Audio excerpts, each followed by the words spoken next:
Assalamu alaikum and welcome to the program. My name is Sumaya Hussein. Now today we are in the real estate sector and I'm visiting Salsabil Heights.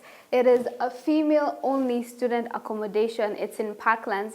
And when I say female-only, I mean even the staff are going to be female. Now I'm visiting Salim Hilal. He is the financial controller for Samad Resources, the developers of Salsabil, and we're going to learn about the building as well as some few things in the real estate sector. Let's go in.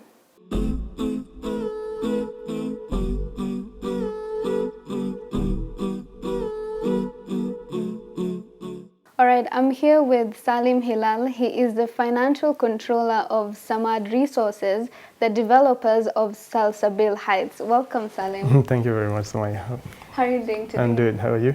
I'm also good, alhamdulillah. Thank you.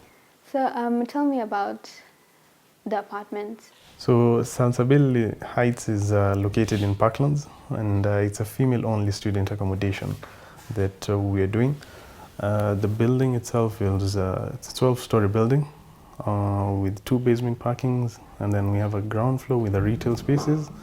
So there is a supermarket, there is a pharmacy, there is a restaurant, juice parlor and restaurants. So, and then on the first floor, we have a fitness center, again exclusively for females, with a solar heated swimming pool and steam and sauna. Now, this is exclusively for females all the time. So no males absolutely are allowed into the fitness center. And then we also have the student accommodation itself, which begins on the 2nd floor, going upwards to the 12th story. We have shared studios of 3 students, and then we have a single studio of just 1 student. Studio, you mean the unit? The unit itself. So the unit comes with its own kitchenette. There's a study area, there's the bed, and her own cabinets, and the toilet within the same unit. The kitchen itself, I mean, it comes with we're providing for a fridge, a microwave, electric burners. The units come fully furnished with internet, cabled internet, Wi-Fi. We're having regular room cleaning in the facilities. So all this is inclusive within when the student just pays her rent, all this comes with a package. We are also providing for buses to take students to and from universities. Yeah, and additionally, we just outside the door, I mean at the mosque, it's a stage for matatus, so which takes students directly to town. But as an additional facility for our female students, we are providing for buses already to take them to universities. Oh my goodness. I mean, someone would say that's a bit too comfortable for a student. So actually, on that note is when we were developing the concept and the design of it, we were benchmarking the project with student accommodations in Turkey and in Cyprus. And also we borrowed some elements from South Africa. So all these are standard features in international grade student accommodations, which within our market or within the Kenyan market it's not provided on that standard. But when you look outside, it is the norm. Okay. So why did you feel there's a need to have a female-only student hostel? So our problem within the Islamic community or within our general community is, for example, I live in the coast, or I live in Western or Northeastern. I've brought up my daughter in the most Islamic environment I know of. Okay, so up until 18 years old, now she's finished her secondary school. The next step is for her to join universities and colleges. And you'd find the best colleges or universities are located in Nairobi. But I have this perception of the environment of Nairobi. I don't have a family member in Nairobi. Where is she going to stay? Yeah. So what we aimed to provide is a Sharia-compliant facility specifically tailored for the females, so that the privacy and security of these students is taken care of. So that as a parent, I feel comfortable that my daughter or my sister is within a safe environment in Nairobi while she's studying for for her cause. Mm-hmm. So it's a no male entry. And the staff? And the staff, all the staff have to be females, including the bus drivers, including the guards at the door. Oh, and even as a parent or as a father, the farthest that I can actually go within the facility is up until the reception. So if I want to see my daughter and she's within the facility, she will have to be called down to the reception. They meet at the lounge within the reception area, or they can meet within the restaurants within the facility. Mm-hmm. Yeah, because again, privacy and security is at utmost priority within this facility, and I think that gives comfort to the parents themselves for that. Mm-hmm. Is it like a Muslim-only hostel? No, it is open to the public as long as you're a female. Okay. So how much is the rent? So the rent per student is 20,000, okay. And that is inclusive of the water bill, inclusive of the facilities such as the buses, the regular room cleaning, the Wi-Fi. Yes. Right, and that's for the single room. For the triple room. And the single. So for the single rooms, we're looking at a rental of 32,500. Okay. Yes. So I'm assuming you're targeting students then from private universities. Yeah, so on that note we did a feasibility study before embarking on this project, and up until date, the demand for student accommodations at the moment is 100,000 beds. Mm-hmm. And at the moment, there's only 3,000 beds being ready in the market. Within this facility, we're aiming to provide for about 600 beds. So at the moment, we are 97,000 beds short to meet the market. And it is projected that by the year of 2030, the supply of student accommodations will have reached 30,000 beds.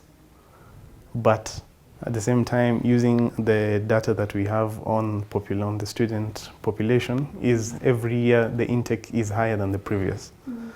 So while at the moment there is a deficit of 97,000 beds, and by the year we reach 2030, there will be only 30,000 beds. And the demand would have grown even higher from the current existing 100,000 beds.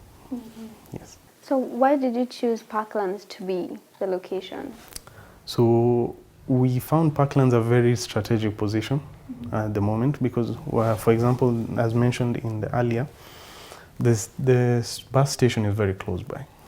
But additionally, we have numerous universities and colleges around.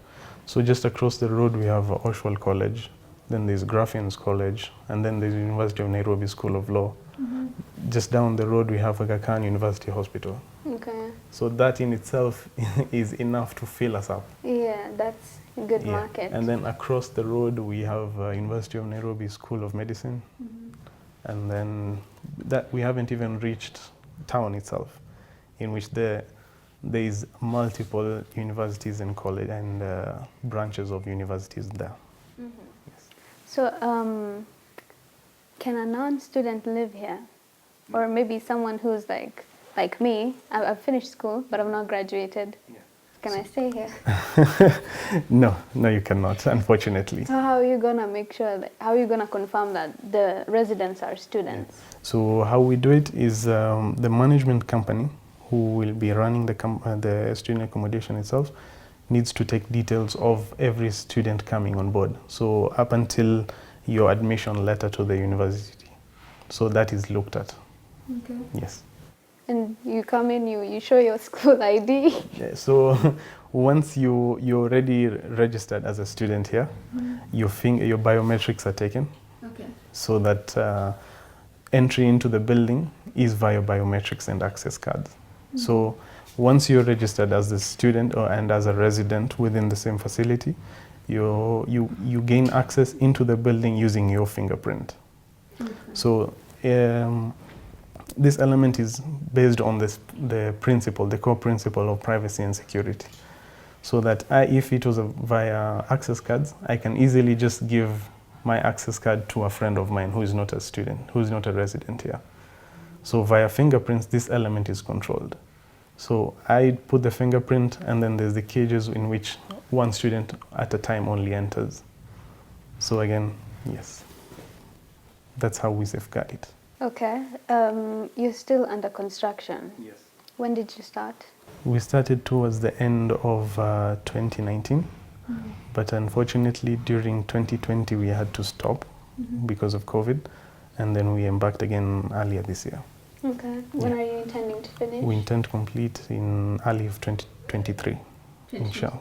Yes.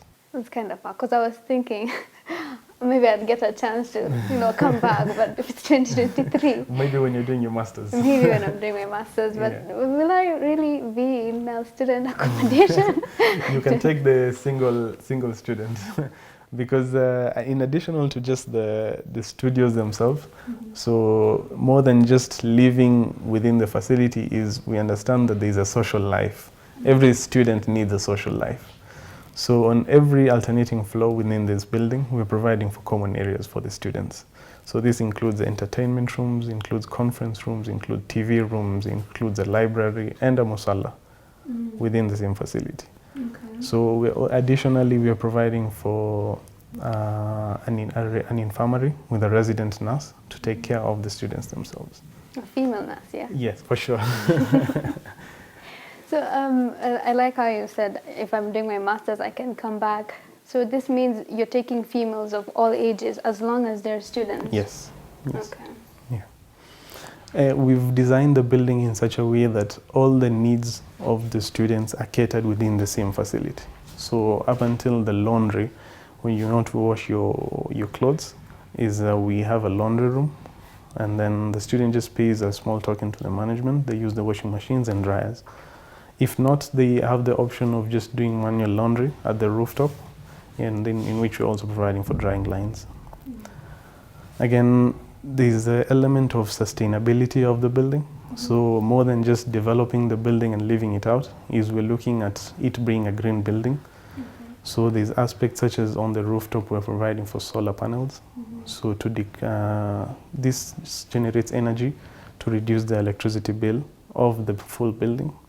And we're aiming to achieve 30% of the building to be running on solar. We are providing for motion sensors on the corridors, so the lights don't need to be on when there's no one on the corridor. We are recycling water from the swimming pool.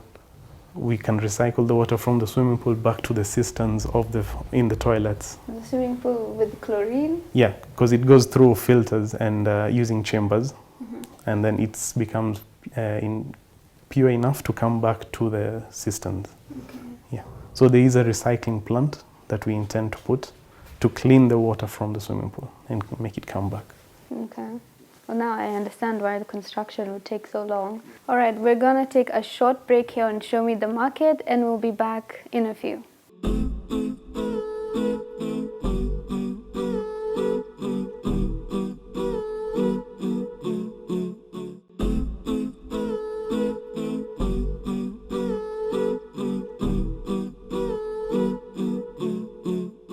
Welcome back to the program. You're watching Show Me the Market. My name is Sumaya Hussain. Now, if you're just joining us, we are in Parklands, and I'm visiting Salsabil Heights. It's a female-only student residence.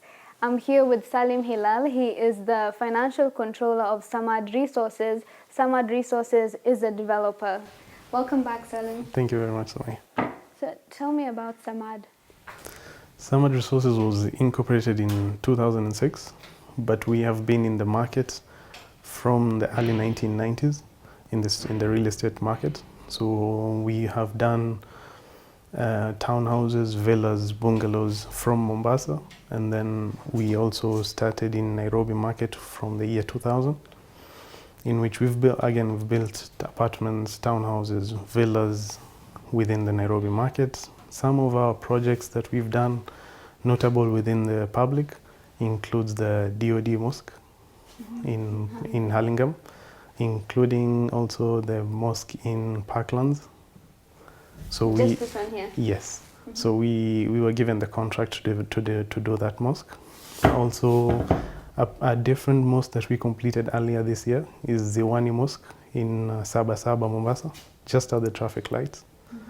So those are some of the projects that we've done. Just behind Halinga Mosque, we have Rahma Gardens. Also, those are some of the notable projects we've done in Nairobi. So how can one join the Salsabil project, and how is it going to be beneficial financially for them? So at the moment, we are inviting investors to join us on board in the project. And how they actually join is we have the studios, the units themselves, in which they can purchase, and they do get a title for the specific unit. And how they generate income within the building is the building is based on a pooled investment. Okay. So you own the unit and the square feet of the unit. So what is essential to remember is the square feet. Now, on top of the student accommodation is we have the retail center, we have the fitness center, and we have the 2 parkings. Now, all these generate income, and these spaces are not being sold. But as an investor, when you have the unit within the student accommodation, you own a share of all these generating income spaces also. So at the end of the month, the full building generates income, and then it comes back to you pro rata to the square feet that you do own. So the element of vacancy costs, which is common within the market. So I own a residential space, for example. I own a residential house in wherever it is. In this month, I do have a tenant. But what happens again next month when the tenant moves out? Again, it's idle in the market up until I get another tenant. So that element is eliminated within this building, because the building is always generating income. So whether your specific studio has a student, has 2 students, has 3 students, has no student, you're generating income from the full building as a whole. And additionally, on top of the retail space, on top of the student accommodation, you get income from the retail space. So I'll give an example of this specific unit that we are on. It sells for 5.5 million. And what generally it will generate upon full occupation is 60,000 from the student. And then a share of the commercial and the fitness center, it's generating an approximate of 15,000. So from an investment of 5.5 million, you're getting gross rental income of 75,000 per month. Okay. But we do consider that there are elements of management fees and operational costs. And we also consider 10% vacancy of the building in its entirety. So if you do eliminate all these costs together with 10% rental income tax, which will be catered for you by the management, and a 10% contribution to the welfare group, which we'll get into shortly, is you do come down to a rental income of about 55,000 guaranteed. Okay, and if you don't have a student in your unit? You're still generating income, because it is in the form of like... But it's not the 55? No, that 55,000 is already factored in terms of the vacancy, the 10% vacancy of the full building. Okay. So for the... Think of it as buying shares within a company. Okay. That the company has income from multiple income streams. Yeah? And then you get income based on a share that you have within the full company. Yeah, don't think of it specifically as conventional residential apartments in which I own a unit, I generate income from it. If I don't have a tenant, the tenant moves, the income stream gets cut off. This is based on the full building, which is generating income from multiple avenues. Okay, so you own a share of that. For those multiple avenues to generate income, those facilities need to be in use, yeah? Like the gym? Yeah. It needs to be in use? Yes. And the parking? Yes.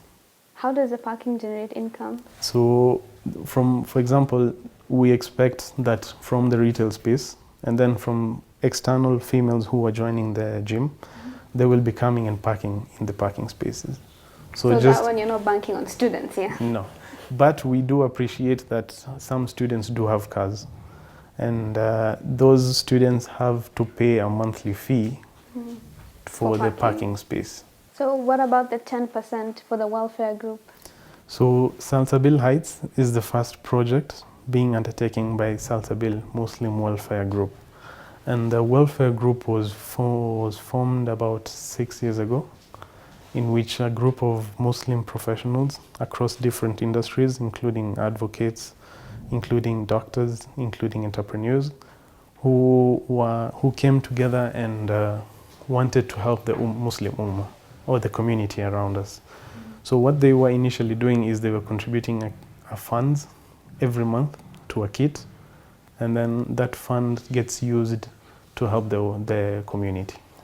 So over a period of time, they re-strategized, and then they thought about how can we do projects which are self-sustaining and then are giving us financial returns while at the same time we're giving back to the community. So they found 5 different avenues which they can get into. So the first one being real estate, which this is an example of. So we decided to embark on the female student accommodation, but we also have a chain of projects that we intend to get into.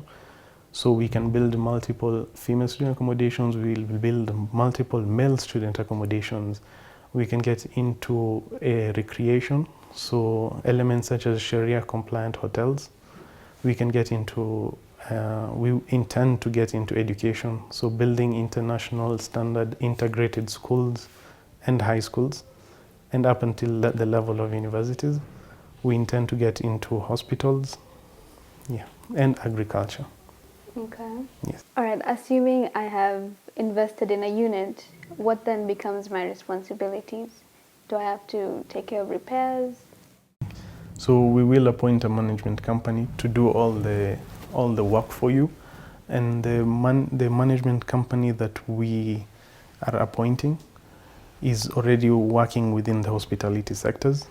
But again, we have to make sure that the building is being run on international standards throughout the building life cycle.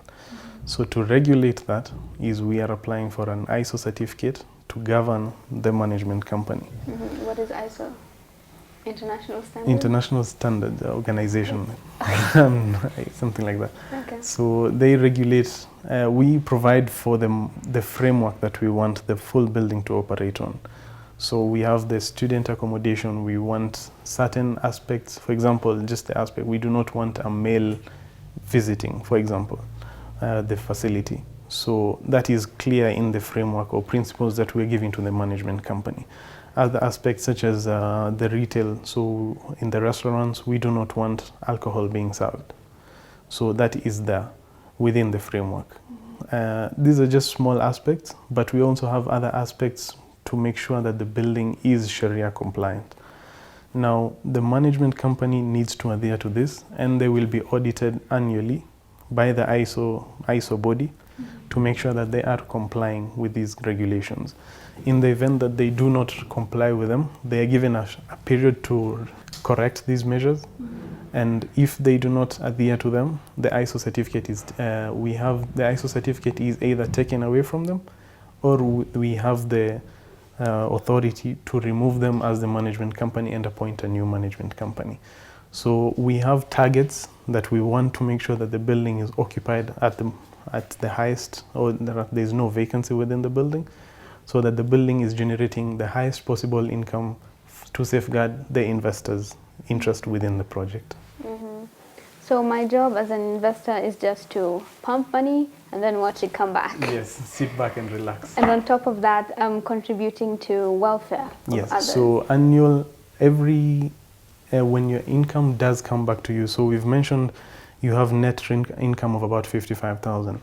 Now on this 55,000, it has already been deducted a 10% element, which goes back to the welfare group. Now the welfare group has a group of trustees, 5 of them, and what they do is when this fund is collected, they go back and use this same fund to help the community within us. So it goes back to help orphans, goes back to help widows, to set up medical camps.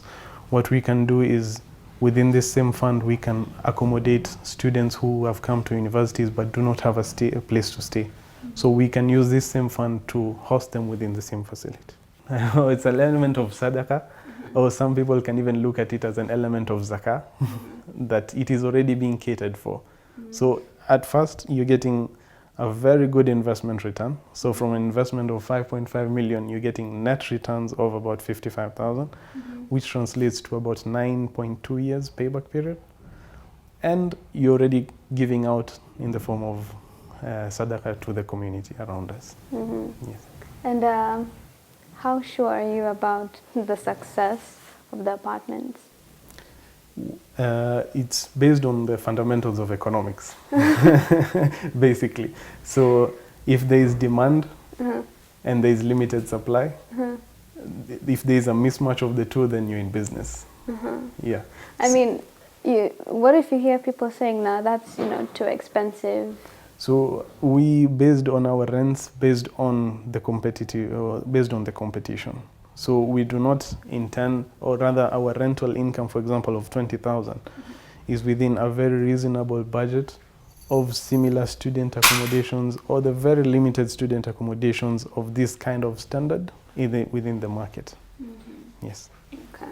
Before we wrap up, I'd just like to know maybe how can someone identify good projects that they can invest in? So I think the first one, we have a common saying among us developers and valuers that it's location, location, location. Okay. So the first thing you look at is, with any project, what is this location? Do I want to get in, for example, in Parklands, or would I rather go to Syokimau? What is my neighborhood like? Okay, so is there value for the project that I am doing within, or the project that you want to invest into? Am I getting a feasible investment returns for this, or am I able to get a better investment return than anywhere else? And the basis of determining that is demand and supply. Okay. It always boils down, again, it's down to any business. There's no use of having a very good project or product if there is no demand for it. So the first element to look at is there demand for it, and what is the supply on it? And am I basing my pricing, is the pricing of the investment that you want to put into, is it the most competitive within that area? Because you can either look at it, is it overpriced or is it underpriced? All right, thank you for that. And thank you so much for coming to the program. I've learned a lot today from you. Thank you very much for having us. And I hope my folks watching at home have also learnt a thing or two from this episode. We've come to the end of the program, but join us next Tuesday. We're going to have a similar episode, but a different business. My name is Sumaya Hussein. Salam alaikum.